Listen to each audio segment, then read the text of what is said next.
পৃথিবী সৃষ্টির ব্যাপারে বুদ্ধিজীবীরা কি বলছেন দেখুন। পৃথিবী সৃষ্টির ব্যাপারে বিজ্ঞানীরা বলছেন যে এই পৃথিবী এরকম ছিল না, তো কিরকম ছিল? এইটা সূর্যের পাশ থেকে একটা উজ্জ্বল শক্তিশালী জ্যোতিষ্ক দারুণ ফোর্স নিয়ে যাচ্ছিল। সেই ফোর্স সহ্য করতে না পেরে সূর্যের একটি দুর্বলতম অংশ সূর্য থেকে ছিটকে মহাশূন্যে পড়ে গেল, আর ঘুরতে ঘুরতে এই পৃথিবীর অস্তিত্ব লাভ করল। বিজ্ঞানের এই কথা যদি বিশ্বাস করতে হয় তাহলে আমাকে বলতে হয় এখন তো মানুষেরা আর পৃথিবীতে ধরছে না, ঠিক কিনা? কথা বলছেন না? মানুষ পৃথিবীতে এখন ধরতেছে, বিভিন্ন দেশ খালি বলতেছে মানুষ কমাও, সন্তান কমাও, বিভিন্ন পদ্ধতি গ্রহণ করো, আর মানুষ বাড়ায় না।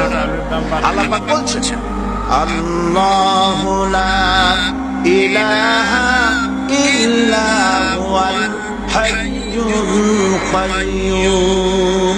আল্লাহ হচ্ছেন তিনি যিনি ছাড়া কোনো ইলাহ নাই, লা ইলাহা ইল্লা হু, তিনি ছাড়া কোনো ইলাহ নাই, সার্বভৌমত্বের মালিক কেউ নাই। এই যে লা ইলাহা, কোনো ইলাহ নাই, আমরা কালেমার মধ্যে এই কথাটা বলি।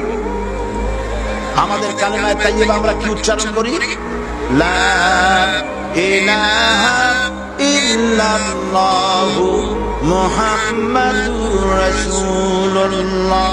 জোরে পড়েন লা ইলাহা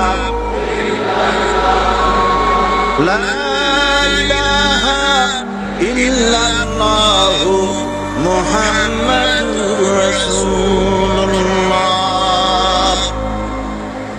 লা ইলাহা, কোনো ইলাহ নাই। এই দাওয়াত দিয়েছেন দুনিয়ার সমস্ত পয়গম্বর। এটা কি শুধু রাসূলুল্লাহর দাওয়াত ছিল? সমস্ত নবীদের স্লোগান ছিল একটা। সমস্ত নবীদের স্লোগান ছিল কয়টা? সবাই বলুন, কি সেই স্লোগান? লা ইলাহা ইল্লাল্লাহ।